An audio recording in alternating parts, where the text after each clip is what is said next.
परम शांति। सभी का स्वागत है, परम परम स्वागत है बापूजी की इस यूट्यूब चैनल बापूजी दशरथ भाई पटेल में। मैं हूं अनंत और आज हमारे साथ है ज्योति प्रकाश भाई। और आज हम बहुत बढ़िया टॉपिक पे बात करने वाले हैं। आज हम परमाणु ऊर्जा के ऊपर बात करने वाले हैं, उसको समझने वाले हैं और साथ में अध्यात्म को भी इसके साथ समझने वाले हैं कि आध्यात्म की जो ऊर्जा है, परमाणु जो ऊर्जा है और काल अग्नि के बारे में भी चर्चा करेंगे। तो बने रहिए हमारे साथ और आज के इस सुपर डुपर टॉपिक को जो है बड़े ध्यान से समझने की कोशिश करिएगा। जितना गहराई से आप समझेंगे इतनी ही आपकी समझ शक्ति और डेवलप होगी और बहुत अच्छी तरीके से आपको नई नई चीजें समझ में आएगी। तो बहुत बहुत स्वागत है ज्योति परम भाई। शांति। परम शांति। तो सबसे पहले हमें ये समझना चाहिए कि जो परमाणु ऊर्जा जिसे पूरी दुनिया कहती है कि ये तो परमाणु बम है, नेगेटिव एनर्जी है। तो आज हम ये भी समझेंगे कि क्या ये पॉजिटिव एनर्जी के तौर पे भी उपयोग की जा सकती है, जैसे करते हैं कि परमाणु ऊर्जा से इलेक्ट्रिसिटी पैदा करके उसको यूज कर रहे हैं, पर आज हम उसको अध्यात्म की भाषा में भी समझेंगे। तो आपका बहुत बहुत स्वागत है। और पहला क्वेश्चन यही है कि परमाणु ऊर्जा को आप कैसे एक्सप्लेन करेंगे काम भाषा में? हाँ, आज हम उसको थोड़ा जो विज्ञान के हिसाब से भी समझेंगे और अध्यात्म के साथ इसको जोड़ेंगे।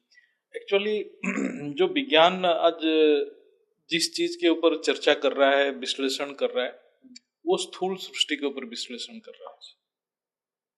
तो विज्ञान की कोई भी एनालिसिस हम देखें जो अभी तक जो है, तो विज्ञान मैटर के ऊपर चर्चा करता है और विज्ञान सोच रहा है कि ये मैटर आया कहाँ से। तो मैटर को वो बहुत डिवीजन करते गया, तो वो बोला कि मैटर के अंदर एटम है। अच्छा। तो 1803 में फर्स्ट टाइम एटम का पता चला। तो उस टाइम बताते थे कि एटम मतलब डिवीजन नहीं हो सकता है, विभाजित नहीं हो सकता है। लेकिन धीरे धीरे जैसे जैसे टाइम प्रोग्रेस हुआ, विज्ञान की भी सिद्धांत चेंज होने लगा।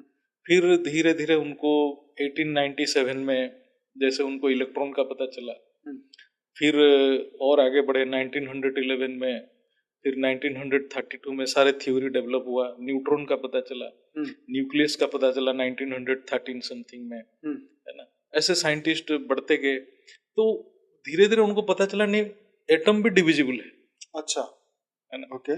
पहले जैसे क्या है कि जैसे ज्ञान में भी रिफाइनिंग चेंजिंग होता है, जैसे जैसे अनुभूतियां बढ़ता है, चेतना का स्तर ऐसे बढ़ता भी है तो लेकिन आध्यात्म में हम ऊर्जा के ऊपर चर्चा करते हैं, विज्ञान मैटर के ऊपर चर्चा करता है। अच्छा, मैटर कैसे है, और आध्यात्म सोचता है कि ये जो ऊर्जा का स्रोत कहाँ है, मूल स्रोत कहाँ है।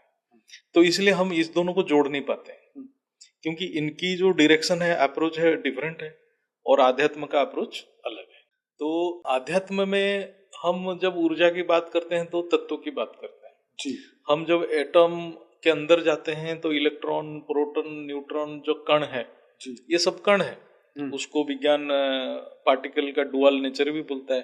जो ये कभी कण बनता है, कभी वेव फॉर्म में जाता है, वेव मतलब ऊर्जा की फॉर्म में जाता है। तो ये धीरे धीरे ये जब विज्ञान भी जब गहराई में जाने लगा, जिसको क्वांटम फिजिक्स बोलते हैं, तो क्वांटम फिजिक्स एग्जिस्ट में आया 1900, बहुत पहले से था। मतलब क्वांटम फिजिक्स मतलब ऊर्जा का ज्ञान। मतलब क्वांटम फिजिक्स स्टार्ट हुआ ब्लैक बॉडी रेडिएशन से। ब्लैक बॉडी रेडिएशन मतलब जो हीट एनर्जी, हीट जो कैसे रिलीज होता है, उसके ऊपर रिसर्च हुआ। अच्छा। जो हीट जो फ्लो कर रहा है नेचर में, कैसे फ्लो करता है, वो पैटर्न क्या है, उसके ऊपर जब रिसर्च होने लगा, तब उनको पता चला कि हीट एक पैटर्न में फ्लो करता है। ठीक है, ऐसे छोटे छोटे पैकेट में फ्लो करता है, कंटिन्यूअस फ्लो नहीं करता है। ये जो छोटा सा पैकेट को ही उन्होंने डिफाइन किया प्लांक्स कांस्टेंट, है ना। इसी पैकेट में एनर्जी ट्रांसफर होता है। तो वो जो छोटे छोटे, मतलब एक एटम से दूसरे एटम में ऊर्जा ट्रांसफर को हम बोलेंगे क्वांटम। तो वो तो धीरे धीरे विज्ञान मैटर के ऊपर रिसर्च करते करते ऊर्जा में घुसने गया। तो उन्होंने जैसे गए कि उनको पता चला कि इलेक्ट्रॉन जो है न्यूक्लियस के चारों तरफ घूम रहा है, और इलेक्ट्रॉन कभी पार्टिकल फॉर्म लेता है, कभी वेव फॉर्म ले रहा है अपनी फ्री विल से। हाँ, अपनी मतलब इच्छा से नहीं, एक्चुअली विज्ञान के पास हर चीज का कारण का जवाब नहीं है। अच्छा, ऐसा क्यों, तो मतलब नहीं पूछ हमने सकते? ऐसा नहीं, उन्होंने ये ऑब्जर्व किया। ओके।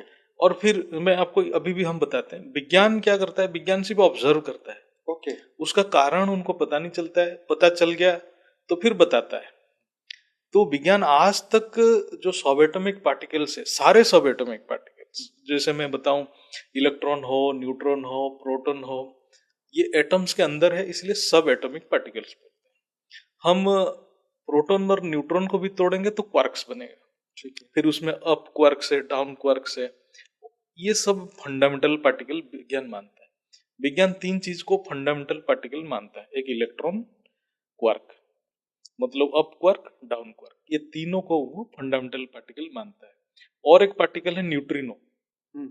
वो है ऊर्जा के फॉर्म में रहता है, ये पार्टिकल नहीं रहता है, वो किसी के साथ इंटरेक्ट नहीं करता है। वो क्या करता है, जो सन से जो सन रेज आते हैं ना, उसके साथ आता है चला जाता है, तो वो एक रेडिएशन फॉर्म में रहता है। रेडिएशन मतलब ऊर्जा। तो इसीलिए ये फंडामेंटल पार्टिकल से विज्ञान बोलते हैं कि सारे मैटर बना है। तो जब इलेक्ट्रोमैग्नेटिक फोर्स का उन्होंने निकाला, तो इलेक्ट्रोमैग्नेटिक फोर्स हुआ इलेक्ट्रॉन का फोर्स। इलेक्ट्रॉन जो वाइब्रेशन क्रिएट कर रहा है, उस वाइब्रेशन से जो एनर्जी निकल रहा है वायुमंडल में, वो हो गया इलेक्ट्रोमैग्नेटिक फोर्स। इसलिए हम बोलते हैं जैसे एक तार में करंट जा रहा है, तो इलेक्ट्रॉन का फ्लो ही है। अच्छा। हाँ, इलेक्ट्रॉन का फ्लो है, उसी को माना जाता है कि इलेक्ट्रोमैग्नेटिक फोर्स। ऐसे ही जब हम न्यूक्लियस के अंदर जाएंगे, एटम के अंदर जो न्यूक्लियस है, न्यूक्लियस के अंदर जो न्यूट्रॉन एंड प्रोटॉन है, वो भी कंबाइंड फॉर्म में है। मतलब वो जो इकट्ठा है, दो कण इकट्ठा है, एक बाइंडिंग फोर्स है, सम एनर्जी उसको बाइंड करके रख रहा है। जब हम उस फोर्स को तोड़ते हैं, या उस फोर्स जो बाइंडिंग फोर्स उसको जो यूज करते हैं, उसको हम बोलते हैं परमाणु ऊर्जा। अच्छा। क्योंकि एटम के अंदर जो केंद्र, केंद्र को बोलते हैं नाभि, हाँ। नाभिकीय शक्ति उसको बोलते हैं। तो वो जो प्रोटॉन और न्यूट्रॉन को जो बाइंडिंग फोर्स है, उनको बाइंडिंग मतलब बांध के रखना है, बांध के जो रखा है, उसको पकड़ना है। उस जो बाइंडिंग फोर्स से जो ऊर्जा निकलता है, उसको हम तोड़ते हैं। जनरली हम स्थूल में तोड़ते ही हैं। ओके। जो फिशियन होता है, न्यूक्लियर फिशियन होता है, ओके। उससे हम तोड़ते हैं आर्टिफिशियल मैनर में। ओके। वो तोड़ने से उससे जो ऊर्जा निकलता है, वो न्यूक्लियर एनर्जी है। और दूसरा एनर्जी है फ्यूजन। हम दो एटम को जब जोड़ेंगे, जनरली लाइट एटम्स को जोड़ सकते हैं, हेवी एटम्स जुड़ते नहीं है। जो हाइड्रोजन हाइड्रोजन जोड़ के हीलियम बनते हैं, जैसे सूर्य में बनता है, सूर्य में ड्यूटेरियम बनता है, मतलब ड्यूटेरियम हाइड्रोजन का एक आइसोटोप है, उसको बोलते हैं। तो वो जब जुड़ते हैं तब हीलियम बनता है। तो क्या होता है, जब दो न्यूक्लियस जुड़ेंगे ना, फिर भी उनका बाइंडिंग एनर्जी इंटरेक्ट करेगा, फिर उससे भी ऊर्जा निकलेगा। तो ये जो ऊर्जा दो तरह के निकलता है, एक फ्यूजन से निकलेगा, एक फिशियन से निकलेगा। ये दोनों को परमाणु ऊर्जा करके बोलते हैं। तो ये हो गया विज्ञान का स्थूल उन्होंने स्थूल से इस चीज को निकाला, और इसको आज के डेट में जैसे पर्पस में यूज कर रहे हैं, चाहे इलेक्ट्रिसिटी के लिए यूज करें या डिस्ट्रक्टिव पर्पस बॉम्ब के लिए यूज कर रहे हैं, जिसको परमाणु बॉम्ब बोल रहे हैं, है ना। तो ये हो गया परमाणु शक्ति। ये परमाणु शक्ति का जो, जैसे इलेक्ट्रिक एनर्जी, जो इलेक्ट्रोमैग्नेटिक फोर्स को हम डेली लाइफ में देखते हैं, इसलिए हमें उसका प्रभाव हमें पता है। लाइट जल रहा है, इलेक्ट्रिक एनर्जी से हम हर चीज कर रहे हैं। इलेक्ट्रोमैग्नेटिक फोर्स ऐसा है कि आज के टाइम में धरती के ऊपर जितने भी टेक्नोलॉजी देख रहे हैं, चाहे इंटरनेट टेक्नोलॉजी हो या कम्युनिकेशन टेक्नोलॉजी हो, कंप्यूटर हो, everything is electromagnetic force. Electromagnetic के फोर्स के अलावा कुछ नहीं है। और हम एक सेकंड के लिए सोचे कि इलेक्ट्रोमैग्नेटिक फोर्स धरती से गायब हो जाए, सब चीज डिसइंटीग्रेट हो जाएगा, इवन हमारा बॉडी भी एग्जिस्ट नहीं करेगा। क्या होता है हमारे, हम साइंस के हिसाब से समझें तो हमारे बॉडी भी एक स्थूल शरीर ही है। जो स्थूल शरीर, जैसे टेबल देख रहे हैं, ये देख रहे हैं, निर्जीव वस्तु ही है। ये भी एटम से बना है। एक एटम दूसरे एटम से बॉन्डिंग जो करता है, जो जुड़ के जो है, ये शेप जो है, ये शेप जो बॉन्डिंग है, बाइंडिंग एनर्जी है एक एटम दूसरे एटम को, वो इलेक्ट्रोमैग्नेटिक फोर्स है। बिना इलेक्ट्रोमैग्नेटिक फोर्स ये बॉडी आकार भी नहीं लेगा। अच्छा। जुड़ेगा ही नहीं। और बहुत सारे एटम जुड़ जुड़ के एक पैटर्न में जुड़ा है, और उस पैटर्न में जुड़ा है करके एक पर्टिकुलर आकार लिया है। जिस पैटर्न में जुड़ेगा उसी टाइप का आकार लेगा। बहुत सारे एटम्स जैसे जुड़ेगा तो उसी हिसाब से आकार लेगा। तो ये चीज को भी समझना पड़ेगा कि सबका आकार अलग अलग क्यों है ना। सबके अंदर डिफरेंट डिफरेंट पैटर्न में इलेक्ट्रॉन्स, प्रोटॉन्स, एटम्स अरेंज हुआ है, तो इसलिए डिफरेंट डिफरेंट है। तो हम इसको स्थूल हिसाब से तो विज्ञान ये सब चीज जब धीरे धीरे क्वांटम फिजिक्स में अंदर जाते गया तो उसमें रिसर्च होने लगा, और उन्होंने रिसर्च करते करते उनके मन में ये प्रश्न आया कि चलो ठीक है, इतने सारे पार्टिकल्स मिला, इतने सारे फंडामेंटल पार्टिकल्स आ गए, ये आए कहां से, ये कैसे जनरेट हो रहा है। बोले कि चलो सबसे नीचे आ गया कि electron, quark, up quark, down quark, neutron, electromagnetic force है, फिर न्यूक्लियर फोर्स है। तो ये धीरे धीरे जैसे जैसे डेवलप होने लगा, इलेक्ट्रोमैग्नेटिक फोर्स सबसे पुराना फोर्स है। वो 1860 से पता है। अच्छा, इसको आप बिजली भी कह सकते हैं। हाँ, बिजली जो चलती बिजली जो है, मतलब इलेक्ट्रोमैग्नेटिक जो फोर्स है, मतलब बिजली जो है, जो मैंने बताया कि आज के डेट में सारे टेक्नोलॉजी, सारे इलेक्ट्रोमैग्नेटिक फोर्स, उसके ऊपर हमारे जो स्थूल में आज जो साइंस जितने भी टेक्नोलॉजी यूज कर रहा है, चाहे वो सैटेलाइट को भी कंट्रोल कर रहा है इलेक्ट्रोमैग्नेटिक फोर्स, चाहे वो जेम्स वेब टेलीस्कोप में भी जो पिक्चर ले रहा है, that is also electromagnetic force, nothing more than this. Science के पास उसके ऊपर कोई टेक्नोलॉजी है ही नहीं। तो ये जो हमारे पास जो चार, क्योंकि हम विज्ञान की इसलिए चर्चा कर रहे हैं कि हम विज्ञान को अनुभूति कर पाए, तब हम जैसे साइंस और बीच में अध्यात्म कहता है कि 5 ही तत्व। हाँ, 5 तत्व है। हाँ, तो हम फिर 5 तत्वों को भी हाँ, एक्सप्लेन करेंगे, क्योंकि जब विज्ञान की भी थोड़ा आइडिया होना चाहिए। बिल्कुल। विज्ञान क्या है कि विज्ञान आपको अध्यात्म को समझने में मदद करेगा, लेकिन आपको उससे मन की शांति नहीं मिलेगा, ये बात है, लेकिन समझने में मदद करेगा। क्योंकि अभी हम सभी स्थूल शरीर में है, स्थूल जगत में है, तो हर जगत का एक नियम है। उस नियम को जब तक हम नहीं समझेंगे, वो नियम से ऊपर नहीं जा सकते।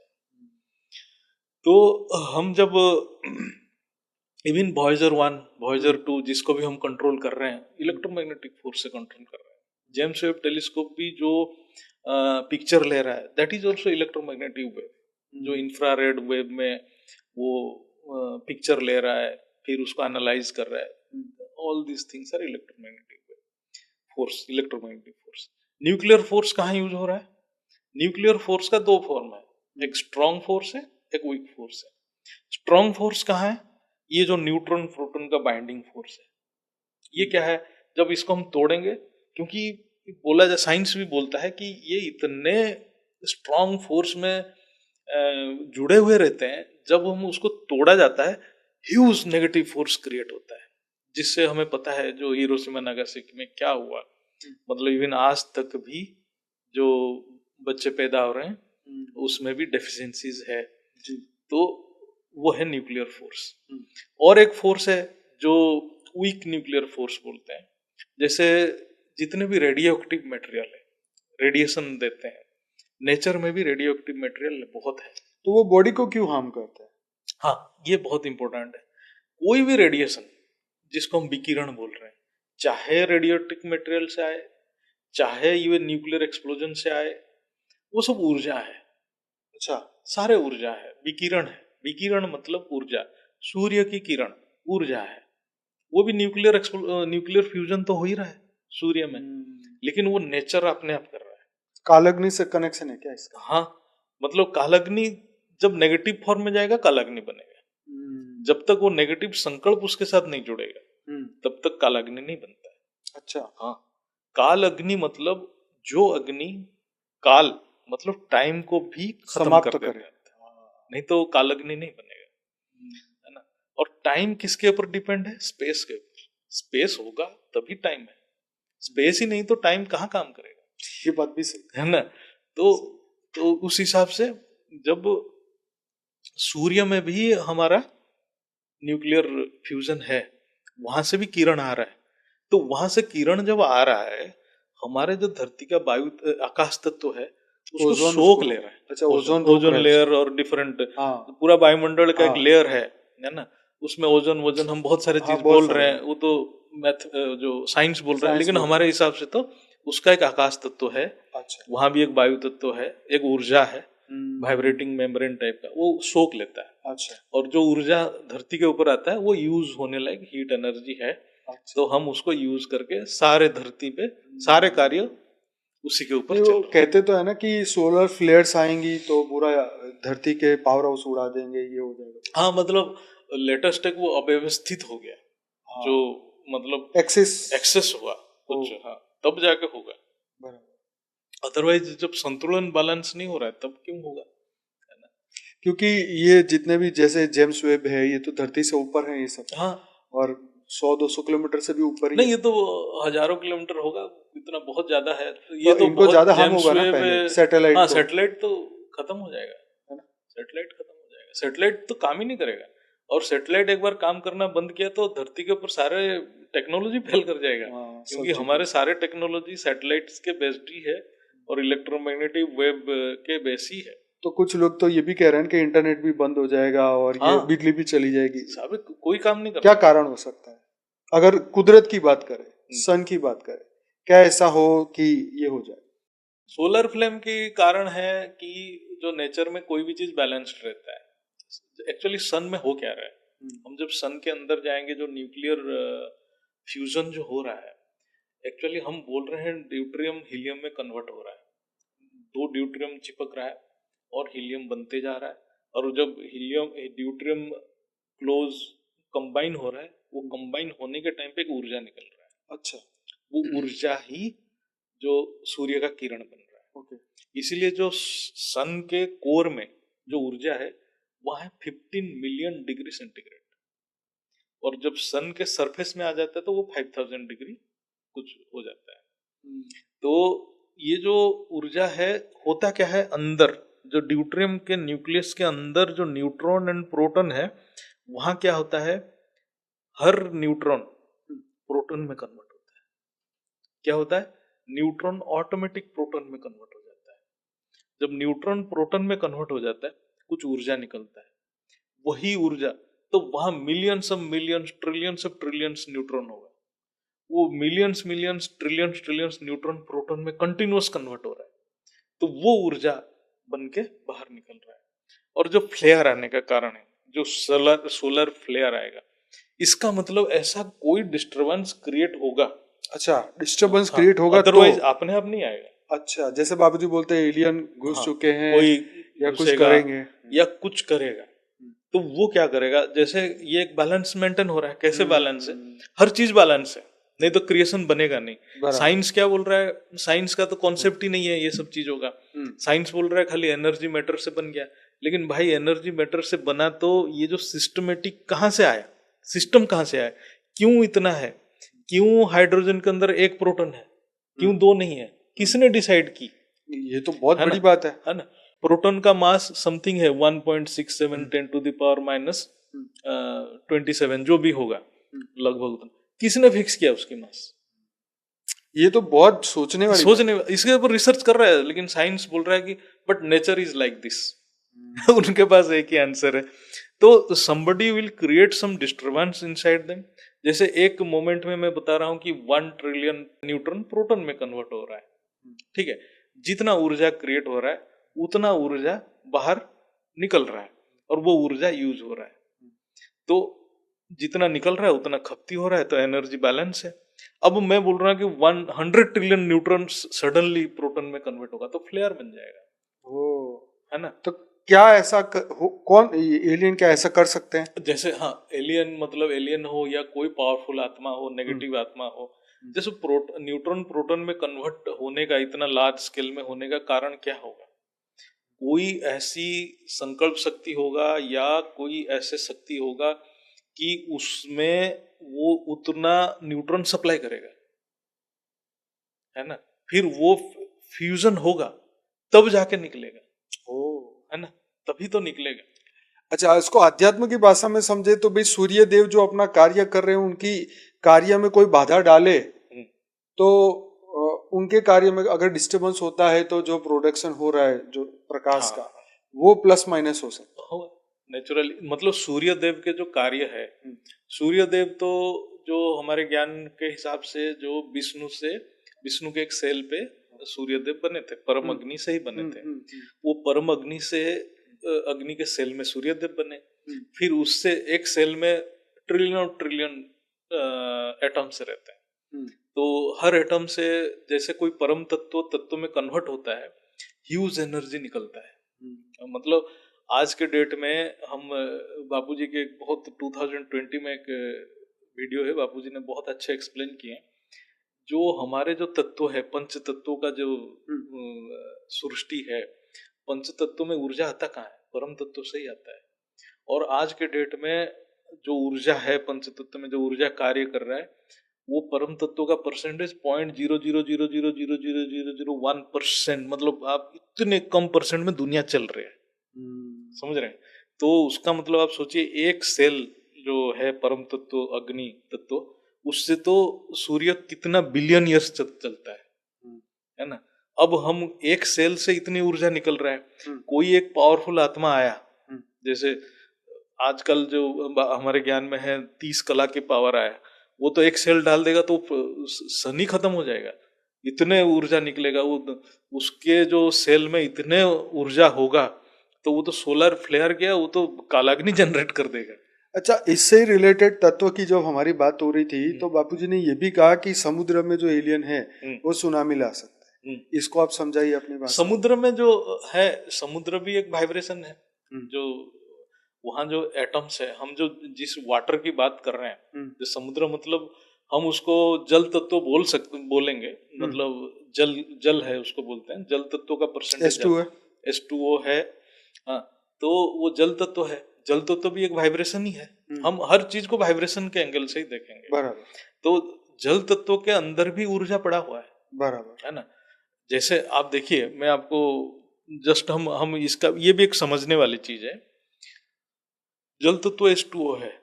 मैं साइंस को भी बता रहा हूँ कि साइंस वाले भी, मैंने बहुत लोगों को भी पूछा, बहुत लोग उसका बोले कि नहीं, हमें तो इसका आंसर पता नहीं है। तो होगा भी तो हमें जानना भी चाहिए। तो H2O जल है, हाइड्रोजन एंड ऑक्सीजन एक डेफिनेट परसेंटेज में मिलते हैं, बॉन्डिंग होता है, तभी वाटर बनता है, जो वाटर हम जिसको बोल रहे हैं। तो आप इंडिविजुअली देखिए, हाइड्रोजन, इंडिविजुअली हम ऑक्सीजन को देखते हैं। हाइड्रोजन का गुण क्या है? जलना। अच्छा। ऑक्सीजन का क्या गुण है? जलने में मदद करना। अच्छा, हाँ, ऑक्सीजन फ्यूल देता है, जलाने में मदद करता है। मदद करता है। विज्ञान उसको अच्छे से जानता है। हाइड्रोजन एक एलिमेंट है जो खुद जलता है, और ऑक्सीजन एक ऐसा एलिमेंट है जो जलने में मदद करता है। अब जब दोनों जुड़ते हैं तो अग्नि को बुझा देते हैं, ठीक है। मतलब मेरे को कहने का मतलब है कि विज्ञान और तत्व दोनों डिफरेंट है। तो हम जब H2O बोलते हैं, हम जल बोलते हैं, जल तत्व नहीं है वो। अच्छा, जल तत्व अलग है। तो ये हमारे जो वेद में है, शायद ऋग्वेद में है, कहीं है, मैं पढ़ रहा था, तो वहां लिखा हुआ है जो जल के गर्भ में अग्नि है। अच्छा। वाह। गर्भ मतलब सेंटर, क्रिएशन। सेंटर में जो बॉन्डिंग हुआ है, बॉन्डिंग मतलब इलेक्ट्रोमैग्नेटिक फोर्स। वो जो इलेक्ट्रोमैग्नेटिक फोर्स जो है, इलेक्ट्रोमैग्नेटिक फोर्स तो हर बॉन्डिंग में है, लेकिन वो बॉन्डिंग का भी डिफरेंट टाइप्स है। यहाँ ऐसा एक बॉन्डिंग है क्योंकि दो हाइड्रोजन एक ऑक्सीजन के साथ जुड़ रहा है। तीन क्यों नहीं जुड़ा? दो ही क्यों जुड़ा? बराबर। ये भी विज्ञान के पास आंसर नहीं है। विज्ञान बोलता है नहीं, ये नेचर है, हम नहीं जानते, नेचर ऐसे बिहेव कर रहा है। बराबर। तो यही तो नेचर है, जो नेचर सृष्टि को सपोर्ट कर रहा है। तो यही तो व्यवस्थित है। ये व्यवस्था किसने बनाई? लेकिन उसको विज्ञान मानने के लिए तैयार नहीं है। तब हमारे, तो आपने वो पानी के अंदर जो अग्नि है उसकी बात। हाँ, पानी के अंदर जो अग्नि है मतलब वो एक वाइब्रेशन ही है ना, एक ऊर्जा है। जब जो एलियंस है कि हम एलियंस नहीं, हम आत्मा ही बोलेंगे, ठीक है।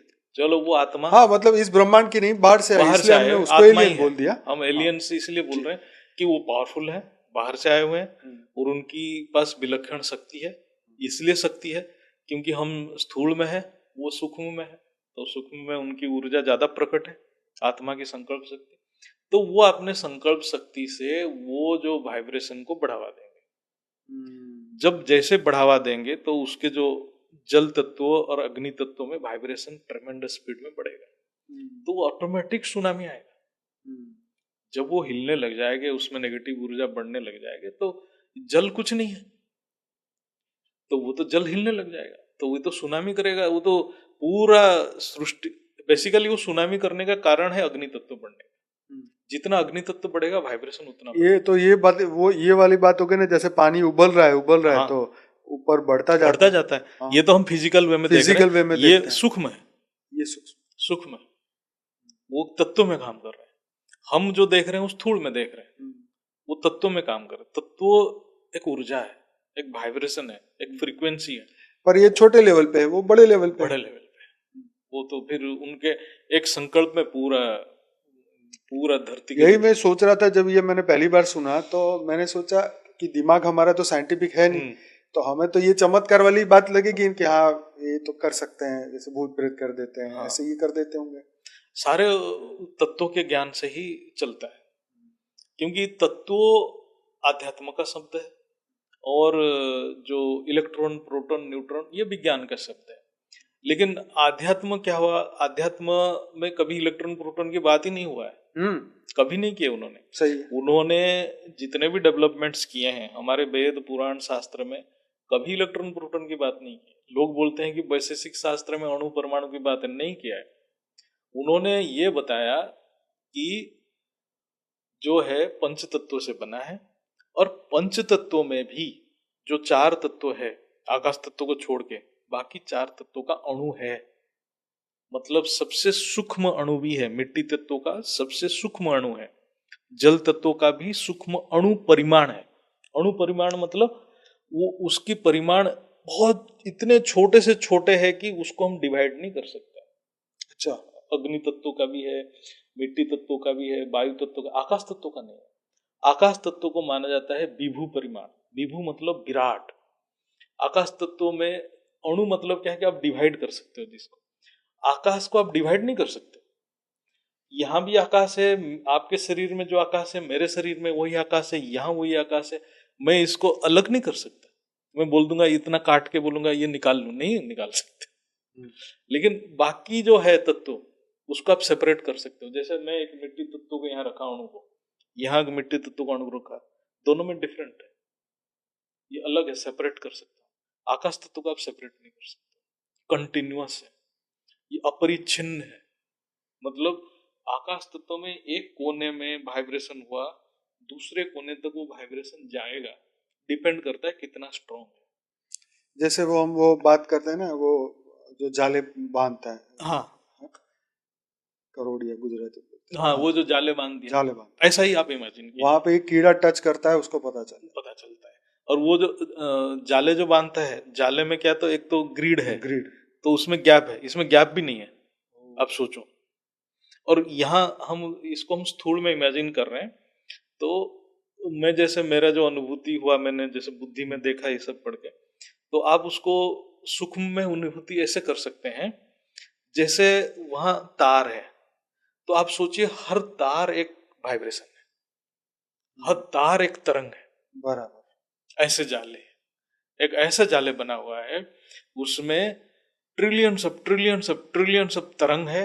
इतने तरंग है, एक तरंग के दूसरे तरंग के बीच में गैप ही नहीं है। समझ रहे, हम कहीं टच कर रहे हैं, वो तरंग के द्वारा ट्रांसफर हो जाता है दूसरे जगह पे। तो बात ये भी है कि परमाणु ऊर्जा, जैसे परमाणु ऊर्जा पैदा करने के लिए तो भाई बॉम्ब बनाए जाते हैं, कि उसी से होगा। हाँ, इसमें मैं ये बताऊं कि जो परमाणु ऊर्जा जो बना, परमाणु ऊर्जा प्रकृति का शक्ति जो है, प्रकृति नेचर में अपने आप नहीं हुआ। क्योंकि परमाणु जो हम जो भी विस्फोटन करते हैं या विद्युत ऊर्जा इलेक्ट्रिक ऊर्जा निकालते हैं, वो हम सिर्फ दो ही चीज से हम फिशन कर सकते हैं, एक है यूरेनियम, एक है प्लूटोनियम। अच्छा, ये दो चीज नहीं होगी तो नहीं होगा। बाकी किसी से नहीं होता। अच्छा। हमारे साइंस में जो पीरियोडिक टेबल में 118 एलिमेंट्स है, ओके। 118 से सिर्फ यही दो होगा, बाकी 116 को कोई मतलब नहीं, आप उसको तोड़ ही नहीं पाओगे कितना भी कुछ कर लो। कोई सिस्टम हो सकता है बट आज तक डेवलप नहीं हुआ, बहुत डिफिकल्ट होगा। ये दोनों टूटता है। इसमें से नेचर में सिर्फ यूरेनियम है, प्लूटोनियम नहीं है। प्लूटोनियम को जबरदस्ती बनाया जाता है। अच्छा। हाँ, उसको तो नया एलिमेंट बनाते हैं रेडिएशन डाल डाल अच्छा। एनर्जी डाला जाता है उसमें, एनर्जी डाल के उसका न्यूट्रॉन प्रोटॉन को नंबर को चेंज करते हैं। अच्छा। हाँ, चेंज कर करके आर्टिफिशियली उसको बनाया जाता है। वो कुछ थोरियम बोरियम से बनाते हैं। अच्छा। है ना, वो भी नहीं है नेचर पे। मतलब मनुष्य का संकल्प कितना नेगेटिव हो गया देखो, बना बना के जला रहा है। यूरेनियम सिर्फ नेचर में है, और यूरेनियम का परसेंटेज नेचर में ओनली 0.7% है। उसमें भी नहीं बनेगा, फिशन नहीं होगा। उसको फिर आर्टिफिशियली उसका परसेंटेज बढ़ाते हैं। आर्टिफिशियली उसका 0.7 से लेके 1%, 2%, 3% बढ़ा के फिर ये सब बनता है, नहीं तो नहीं बनेगा। तो मतलब हम जो कर रहे हैं, हम प्रकृति को समझ नहीं पा रहे, विज्ञान प्रकृति को समझ नहीं पा रहे। और जब ये सारे चीज बनाते हैं, जैसे हम कोई नकारात्मक वस्तु बनाते हैं, तो पहले वो सोचते हैं, वो चीज संकल्प करते हैं। तो वो जानते नहीं है संकल्प क्या है, लेकिन सोचते तो हैं कि हमें दूसरे को नष्ट करना है। तब वो संकल्प रजिस्टर होता है, फिर उनको प्रेरणा मिलता है, वो नेगेटिव प्रेरणा ही मिलेगा। फिर वो प्रेरणा से ये से चीज बनाते हैं। तो फिर बना के फिर वो जबरन वो प्रकृति को, तत्वों को इम्बैलेंस करते हैं। जब क्या होता है, हम इसको साइंस के हिसाब से और थोड़ा अध्यात्म के हिसाब से बताएंगे। न्यूक्लियर एनर्जी है क्या, हमने बता दिया कि न्यूट्रॉन प्रोटॉन का बाइंडिंग फोर्स है, वो बाइंडिंग फोर्स से ऊर्जा निकल रहा है। उनको बांधा किसने, ऐसा कौन सा शक्ति है न्यूट्रॉन और प्रोटॉन को बांधा? और न्यूट्रॉन प्रोटॉन भी वाइब्रेट कर रहा है अपने मतलब अपने पोजीशन पे, है ना। उसको भी जो बांधता है, वो विज्ञान ने निकाला ग्लूअन फोर्स। अच्छा, ग्लूअन मतलब ग्लू मतलब चिपकाने वाला। तो उन्होंने उससे नाम लिया कि ऐसे कोई ग्लू है तो वो चिपकाया है। तो वो चिपकाने जो शक्ति था, हाँ, जब उसका एक मॉडल है जो फिशन होता है, न्यूक्लियर फिशन मॉडल से साइंस जब एक्चुअली होता क्या है वो देखना चाहता था वो मॉडल को। वो बोलते हैं कि जैसे एक जेल रहता है ना, न्यूट्रॉन प्रोटॉन जेल जैसा रहता है। अच्छा, है ना। जब उसमें एक न्यूट्रॉन स्ट्राइक करता है, इन्होंने तो आर्टिफिशियली उसको करते हैं, न्यूट्रॉन को जबरन छोड़ा जाता है उसमें एक वेलोसिटी में। वो जाके जब स्ट्राइक करता है तो ये क्या करता है, जैसे ऐसे जेल है ना, जिस जगह पे स्ट्राइक करता है ना वहां दब जाता है ऐसे करके, समझ रहे? डम्बल से बनेगा, धीरे धीरे डम्बल से बनेगा, बन के फिर उसमें से कुछ निकल जाएगा, फिर उसका शेप चेंज हो जाएगा, मतलब एक जेल जैसा है। तो ये सारे चीज हो क्या रहा है, वाइब्रेशन ही चेंज हो रहा है, समझ रहे हैं ना।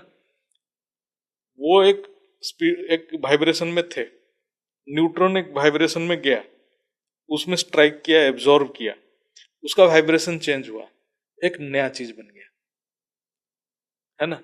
तो वो जो हो रहा है उसके अंदर, ये सारे कहाँ हो रहा है, आकाश तत्व में। हम क्या कर रहे हैं, वो जो ग्लोन फोर्स है वो कहाँ से आया? ग्लोन फोर्स वो बोल रहा है कि भाई ये हिग्स बोसन से आया है। हिग्स बोसन क्या है, हम अध्यात्म से देखेंगे तो ये आकाश तत्व ही है।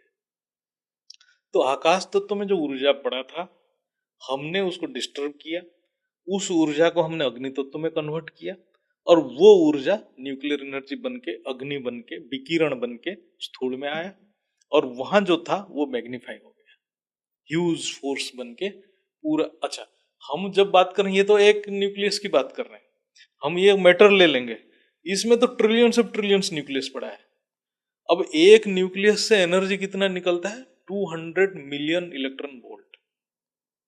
तो आप ट्रिलियंस, इसमें जो ट्रिलियंस ऑफ ट्रिलियंस पड़ा है, कितना मिलियन वोल्ट्स निकलेगा, अच्छा, अब सोचो।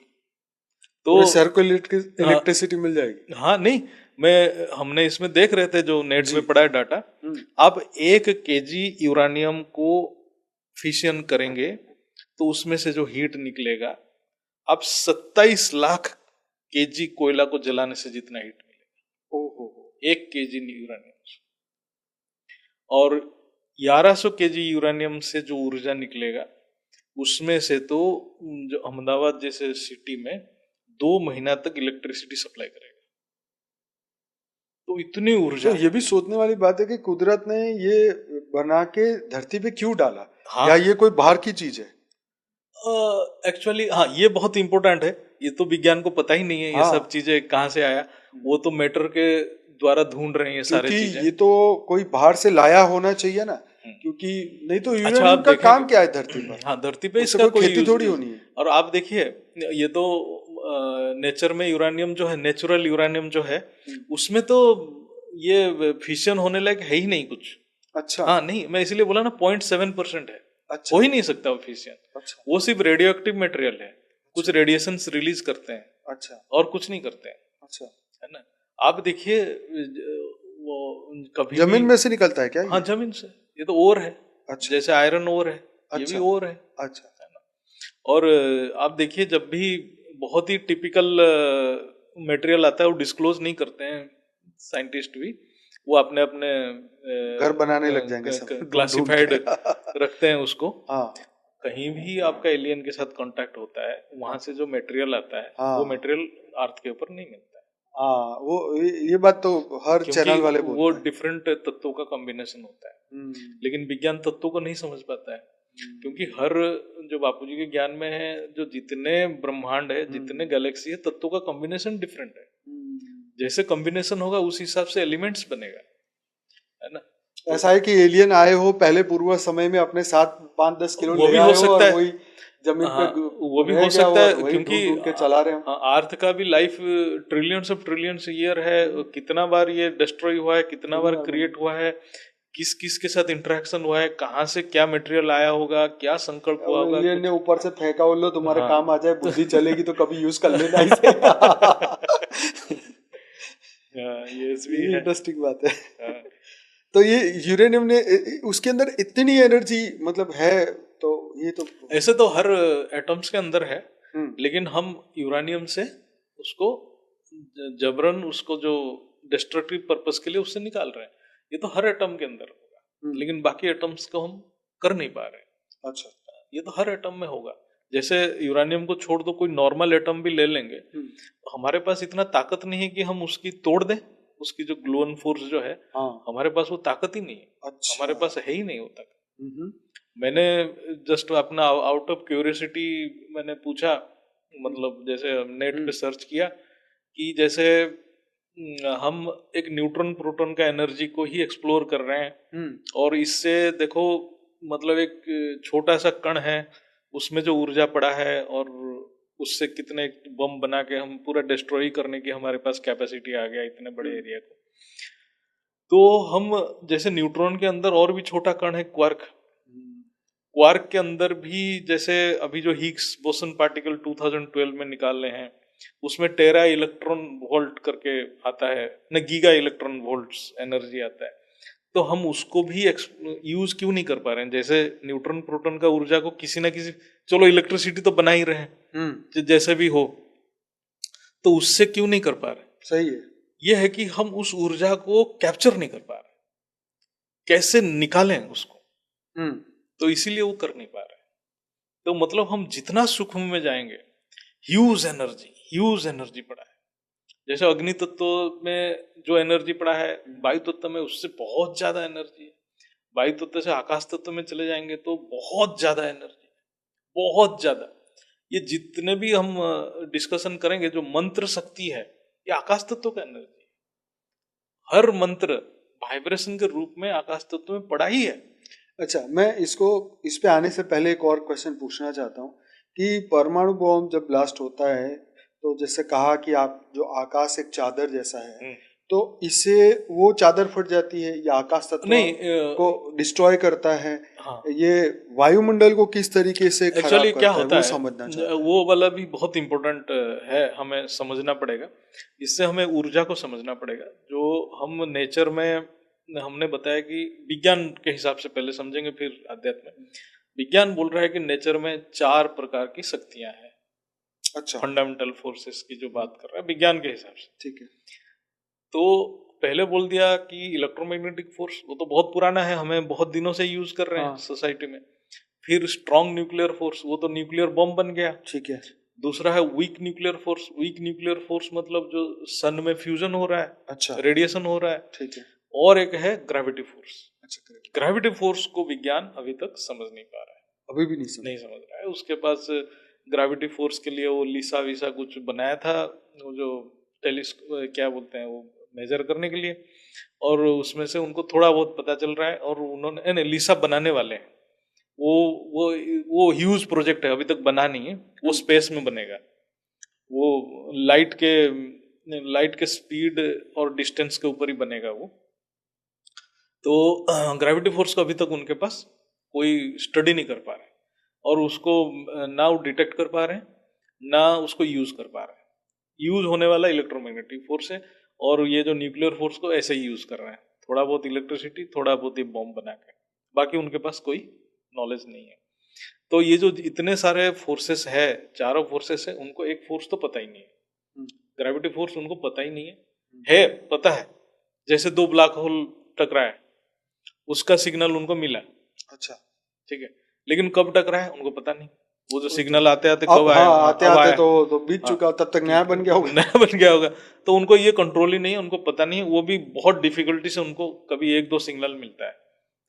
लेकिन स्पेस में तो कितना टकराते होंगे, कितना क्या होता होगा, कुछ भी पता नहीं। रोज कितना क्रिएट होगा, कितना डिस्ट्रॉय होता होगा स्पेस फैब्रिक्स में, किसी को पता नहीं। तो विज्ञान उसके ऊपर कोई उसके ज्ञान मतलब पक्का नहीं है, आज तक उन्होंने उस चीज को रिसर्च कर ही रहे हैं। तो ये जो चारों शक्तियों के ऊपर वो जो काम कर रहे हैं, तो इस शक्तियों के उसका विनाशक रूप। हाँ, विनाशक रूप को ही उन्होंने, और वो चारों शक्तियां क्या होता है, चारों शक्ति जो ऊर्जा ले रहे हैं कहाँ से ले रहे हैं, उसको समझना बहुत जरूरी है। जो चारों शक्ति ऊर्जा कहाँ से ले रहे हैं, ये शक्ति आया कहाँ से। विज्ञान के हिसाब से बोल रहा है कि जो बिग बैंग हुआ, बिग बैंग में जो इतना बड़ा विस्फोटन हुआ, इसके बाद ही ये चारों शक्ति आ गई। अच्छा। और चारों शक्ति उससे पहले विज्ञान बोल रहा है, बिग बैंग से पहले ये चारों शक्ति एक ही शक्ति था। अच्छा, एक ही शक्ति 4 शक्ति बन गया है ना। तो हमारे कहने का मतलब है कि ये जो चारों शक्ति काम कैसे कर रहा है, मतलब जैसे ग्रेविटी फोर्स जो जिसमें आकाश तत्व में वाइब्रेशन क्रिएट कर रहा है, और ये जो है इलेक्ट्रोमैग्नेटिक फोर्स अग्नि में वाइब्रेशन, मतलब इलेक्ट्रॉन में वाइब्रेशन क्रिएट कर रहा है। रेडिएशन जो है, न्यूक्लियर फोर्स जो है, वो न्यूट्रॉन प्रोटॉन में वाइब्रेशन क्रिएट, ये वाइब्रेशन आ कहाँ से रहा है, ये विज्ञान बोल रहा है कि वो जो पहले एक बार विस्फोटन हो गया, उसमें से जो ऊर्जा निकला, वो ऊर्जा के बदौलत इसमें ये सारे वाइब्रेशन चल रहा है। हाँ, ये तो देखा जाए तो शास्त्र की भाषा में कहे तो भाई शिव ने जब संकल्प किया, बस हाँ, ये या क्रिएशन का संकल्प किया, तो उस वो संकल्प के संकल्प का साथ वाइब्रेशन वो चलता रहा। अभी भी चल रहा है। चल रहा।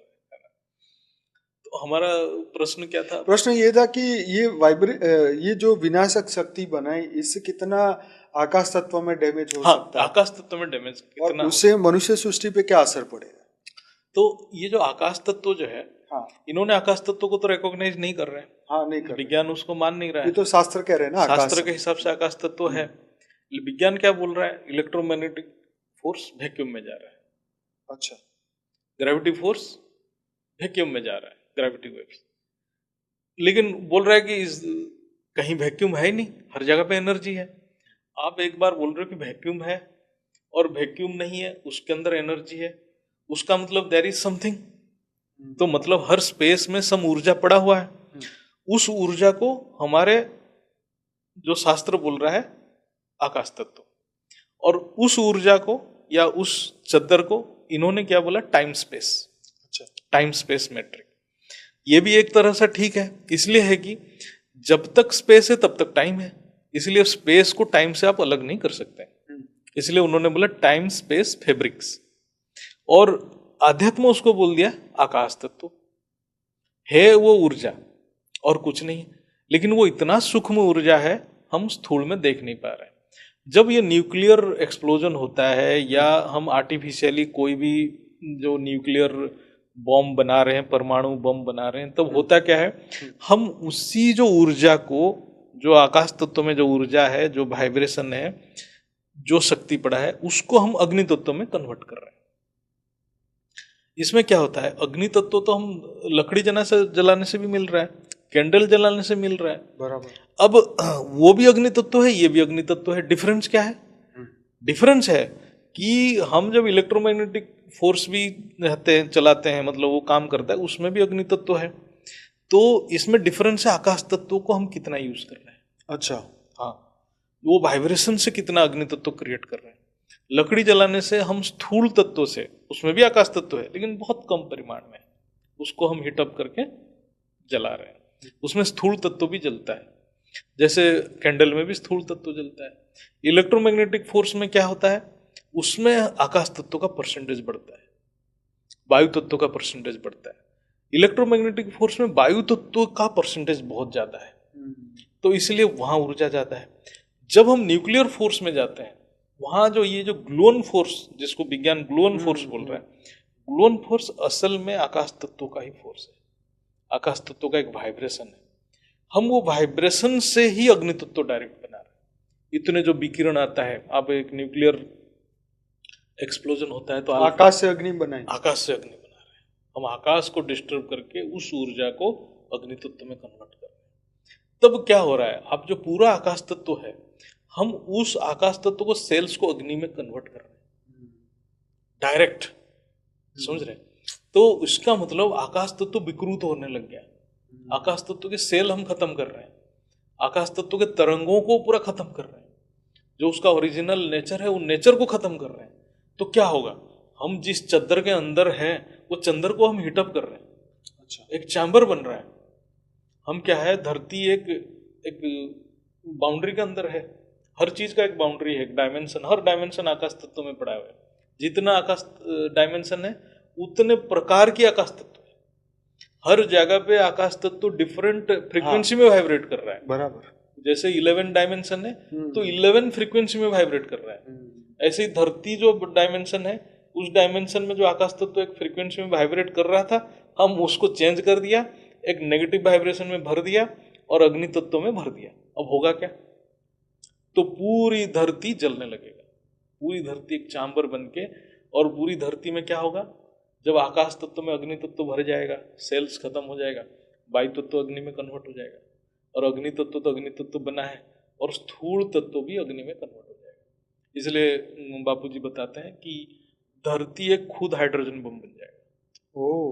और धरती में क्या होगा, जो इतने सारे वाटर कंटेंट 3/4 है, 3/4 वाटर कंटेंट H2O जो था, H अलग हो जाएगा, वो अलग हो जाएगा, फिर H से H कंबाइन होके जलने लग जाएगा। जो सन में हो रहा है वो इधर होने लगेगा। अरे बाप, तो हाइड्रोजन हाइड्रोजन फ्यूजन होने लगेगा, इतना ह्यूज टेम्परेचर रेंज होगा, है ना। तो मतलब एक बहुत बड़ा विस्फोट होगा। धरती परमाणु बम बन गई धरती है खुद तो? अब परमाणु बम बनाने की जरूरत नहीं है, ये खुद बनेगा। मतलब ये साइंस की समझ की बाहर है।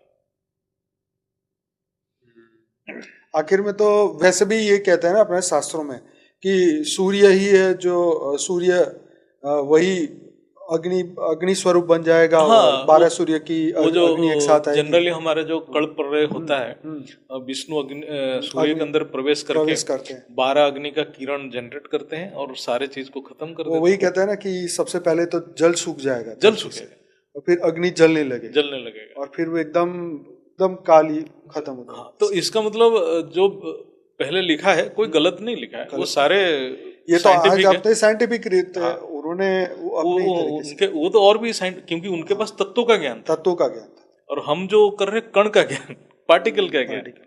है ना। तो विज्ञान आज के बहुत निचले कैटेगरी का है। तो मतलब यही है कि अगर मनुष्य की बुद्धि विकृत हुई हम्म, तो अगर ये छेड़छाड़ करेंगे तत्वों के साथ हम्म। या परमाणु के साथ, तो इसका जो रिजल्ट है वो तो डिस्ट्रॉय वाला है। डिस्ट्रॉय ही है।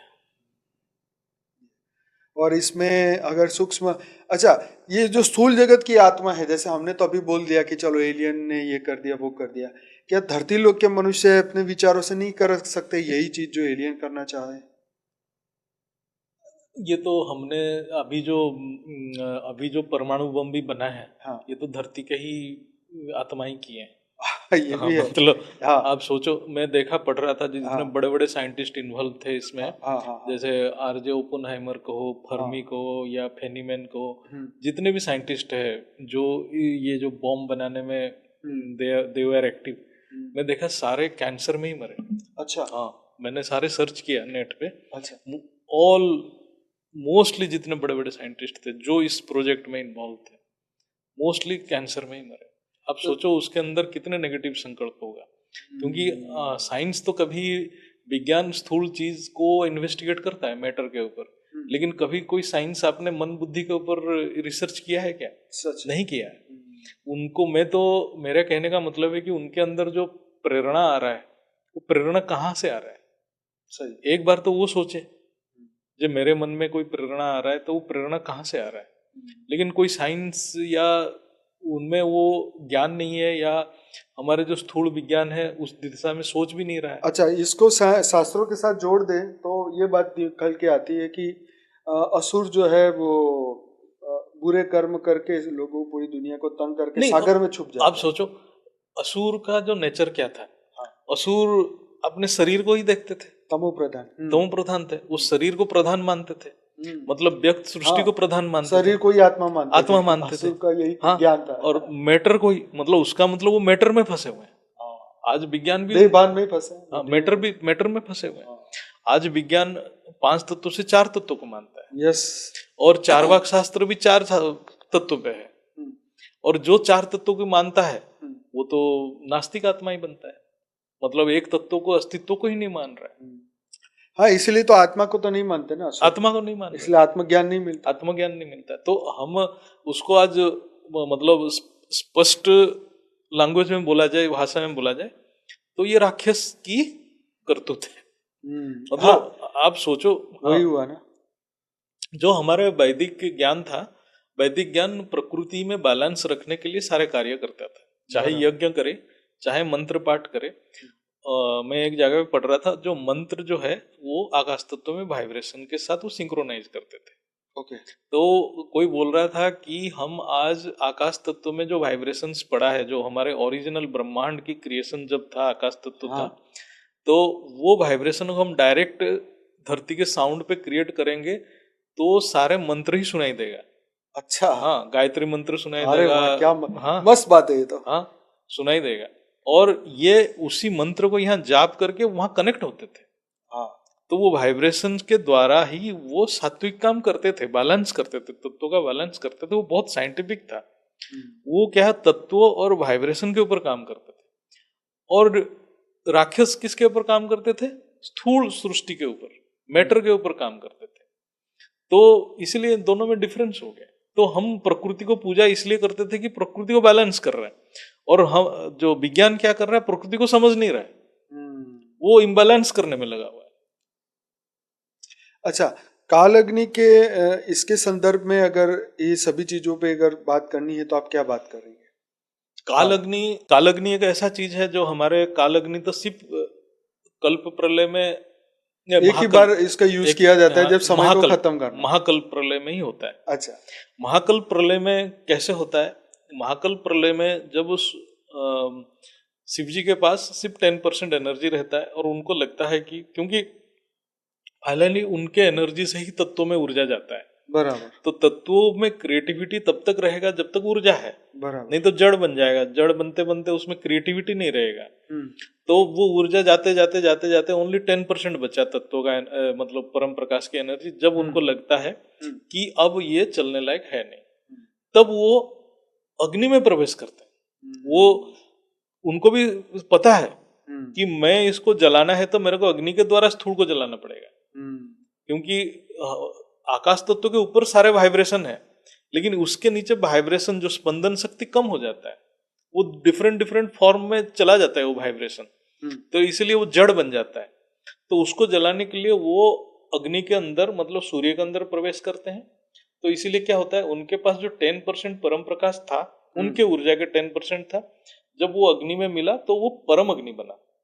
तो परम अग्नि क्या करेगा, परम अग्नि में अग्नि भी है परम अग्नि भी है, मतलब उसमें दोनों क्वालिटी ऑप्शन है। जब वो स्थूल को जलाएगा, स्थूल को जलाते जलाते स्थूल को अग्नि सफिशिएंट है जलाने के लिए, हम जल और मिट्टी को जलाना है तो अग्नि में ही जल जाएगा वो। लेकिन जब वो आकाश को जलाएंगे, आकाश और वायु को जलाएंगे, आकाश और वायु सिर्फ वाइब्रेशन से है ना, तो वाइब्रेशन को जलाना मतलब क्या है, उनकी वाइब्रेशन को फोर्सफुली वो चेंज करेंगे, है ना, उनकी वाइब्रेशन को फोर्सफुली चेंज करेंगे। तो कैसे चेंज करेंगे, तो वो जो शक्ति जो परम अग्नि है वो आकाश तत्व के अंदर प्रवेश करेगा और वो वाइब्रेशन को खत्म करेगा। मतलब आपके अंदर एक वाइब्रेशन है, वो वाइब्रेशन को जबरन खत्म किया जाएगा।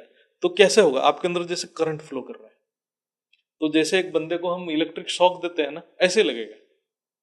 तो उसकी स्पेस में जो वाइब्रेशन को आपको खत्म करना है, तो क्या होगा, उस टाइम जो आत्मा होगा ना, आत्मा में शॉक लगेगा, इलेक्ट्रिक शॉक जैसा लगेगा, क्योंकि वो वाइब्रेशन को चेंज कर रहे हैं। तो ऐसे चेंज करते करते जब आकाश तत्व में पूरा वाइब्रेशन चेंज करके सारे परम अग्नि में कन्वर्ट करेंगे।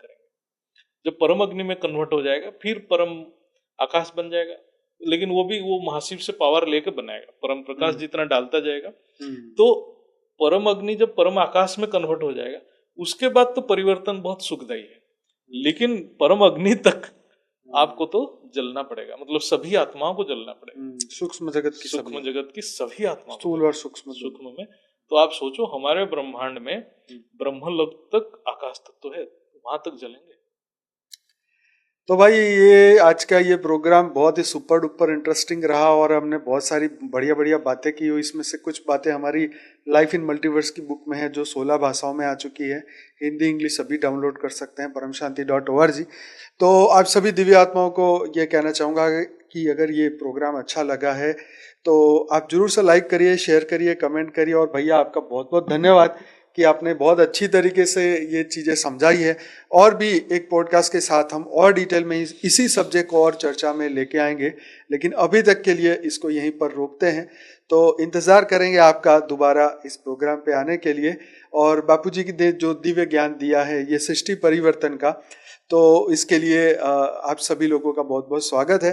तो बने रहिए हमारे इस चैनल पर और नए पॉडकास्ट का इंतज़ार करिए। तब तक के लिए सबको बहुत बहुत धन्यवाद। परम शांति इसी चैनल पर रात को मैं 10 से 11 लाइव मेडिटेशन कराता हूँ।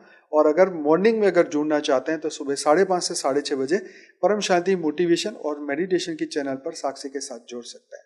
तो अभी के लिए इतना ही। सबका बहुत बहुत धन्यवाद। पूरा वीडियो देखने के लिए दिल से धन्यवाद। बेहद की परम महाशांति। बेहद की परम शांति सोचो बोलो परम शांति। Join us daily for our morning live meditation, Monday to Saturday, 5:30 to 6:30 a.m. Join us daily for live meditation, 10 p.m. to 11 p.m. on YouTube Live. Subscribe now. Website www.paramshanti.org. Email us anand@paramshanti.org. Like, share, subscribe. Join today. बेहद की परम